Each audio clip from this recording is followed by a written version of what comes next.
Hey, it's been a while, hasn't it? Yeah, so you might have noticed that despite the fact that I'm on to week 8 at uni, there's only 6 episodes of my awkward diary on YouTube. So I kind of hit a snag, and my wonderful Mac, which is wonderful in so many ways, decided to fill up all of its memory. So yeah, I've had to take a bit of a break because I basically couldn't make any videos, couldn't edit them, etc. But yeah, I'm back now. My memory has been sorted out. But yeah, so I'm back and I'm here to fill you all in how my postgrad life is going. In, of course, the most awkward way possible because that's me. So yeah, what's happened? I've handed in my first 2 essays. Oh my days. The most stressful thing I have done in 3 years. And that includes worrying about my blog. But there's a whole other stress going on. But because it's about my postgrad life, I'm going to try not to talk about my blog too much. But yeah, back to essays. Essays, so stressful. So I had to do one essay, both really short, like 1,000 words and 800 words. Yeah, the first essay, that was about identity and food and how food can represent part of your identity. And I did mine about green smoothies. So if you do read my blog or follow me on Instagram or Twitter, you might realise I'm a bit of a foodie. I really love food. I like being healthy, all that kind of stuff. And green smoothies for me or just vegetable smoothies in general, are quite a big part of that. Like I've been known to have purple smoothies with beetroot as well as green smoothies. And yeah, I wrote an essay about how green smoothies combine the two aspects of my life of being really healthy, but also being a blogger and food blogging and being a health freak and not being fully understood by people because I choose to eat these drinks that contain spinach. But yeah, it was really interesting to write though. I had a really good time writing it, which is good, I guess. It means I'm on the right course, hopefully. And yeah, and I got a distinction for that, which I couldn't believe. Genuinely so worried that I'd actually written a blog post rather than an essay. And yeah, turns out I wrote an essay, and a really good one. The exciting thing is I actually got to reference Simple Green Smoothies, which is a blog. It's simplegreensmoothies.com in there because they've become like a really big aspect for me in terms of kind of the whole green smoothie, healthy eating, blogosphere community. And they asked if they could see a copy of my essay, which is really exciting because I really admire Jen and Jada. I don't know how to pronounce her name, so I'm really sorry if you do ever watch this. But yeah, so they've asked to see a copy. So I've sent that to them today, which is kind of nerve-wracking because I don't know what they're going to do with it, whether they're just going to read it or what. But yeah, and then onto my other essay, which I don't have the mark back for yet, and I'm kind of worried about because it's for digital humanities and that's what I want to specialise in next term and what I want to use for my dissertation and stuff. So I'm really nervous about that one.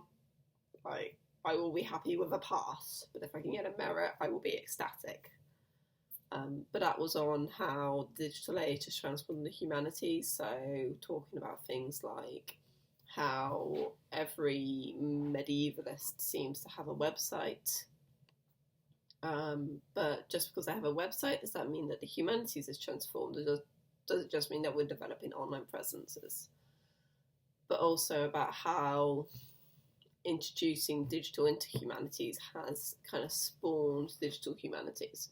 So although you still have your traditional humanities, which is like history as you know it, English as you know it, where you do your close reading, you read your books, you make your notes, you draw a conclusion, how digital humanities allows us to take a much bigger picture, to pick out different patterns and different trends, which is why I really like it. Like, it's a really exciting field, I think. So yeah, but I'm getting that back soon. And yeah, I'm kind of nervous because it was a difficult essay to write because I haven't written like a proper essay in so long, and whereas the green smoothie one was about food and about me, which are two things I write about on the blog, and this one was completely unrelated to anything I've ever written about. So we'll see what I get. So yeah, what else have I been up to since then? I have become addicted to chai lattes, according to my list, which is totally true. So the library that I have adopted, Information Commons, and I can take my coffee upstairs with me as well when I'm working. And their spiced chai lattes are amazing. When I pronounce the chai properly, and they give me a chai, 2 times I think they've missed the chai part, and I've ended up with regular coffee. Not so great when you can't drink caffeine, but yeah, no, the chai lattes are amazing. I could have one every day, but that would be an irresponsible use of money, apparently. So yeah, I get them every so often when I feel like it. Yeah, it's good. I just love them. They make my life better. The unfortunate thing is I seem to keep buying food with them. So I go down and tend to spend like £2.10, £2.40, depending if it's a regular or a large. And then I buy a chocolate bar or a bag of chocolate raisins or a box of chips or a sandwich, and suddenly I'm spending like £5. Not so great. But yeah, I love chai lattes. I love them anyway, just generically. I used to buy, the Twinings ones that you put in the machine. I used to buy them because my parents have got one of the Tassimo machines at home. So I can have chai lattes at home, but they always tasted a bit soapy. That might have been the machine though. But yeah, what else have I been up to? I have been going on lots of adventures around Sheffield, actually, exploring Sheffield. I've discovered Beanies, which is the whole food local cooperative, which is up at the top of Crooks Valley Road, I think. But yeah, it's not far from the gym that I go to, so, and it's open till 8 o'clock at night, which is fab. And they have a fantastic selection of tea. So I've discovered turmeric green tea, but they also have a great range of fruit and veg, including organic. And I'm totally considering at the moment doing their veggie box, but doing it fortnightly. Just because I'm really bad at buying fresh veg at the moment, which is totally weird because I love veg. I just seem to keep forgetting to buy it. I don't know why. But yeah, so definitely considering that, just because it means I'll have like a regular supply of like fresh veg, and then I can base my meals around the fresh veg I have rather than buying specifics. I hope that makes sense. But yeah.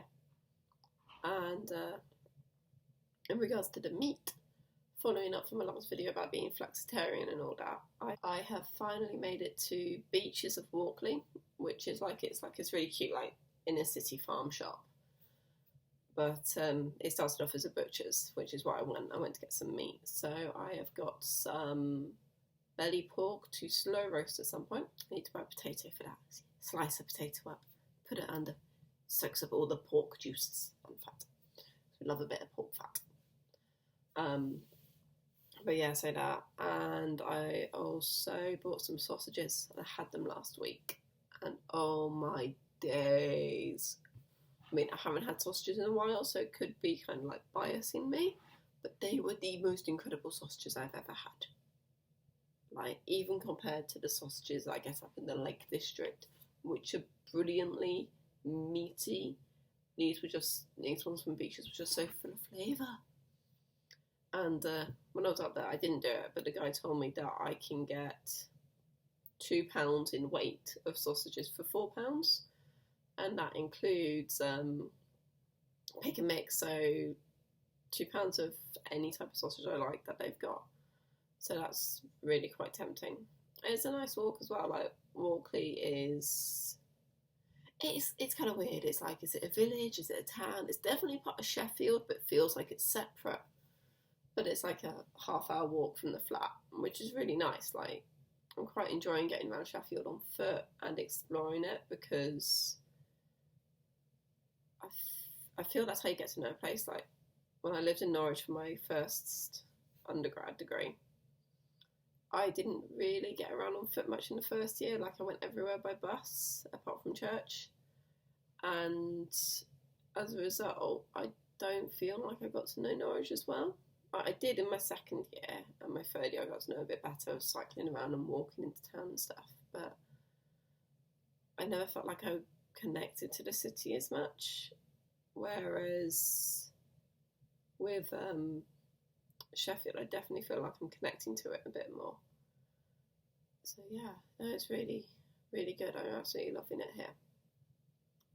You might be able to tell I've got horrendous bags under my eyes though from lack of sleep. Don't worry, it's not all work and no play. I work hard and I play hard, and then I work hard again on the blog. But yeah, no, I'm definitely making sure that I get my downtime, and church is helping with that.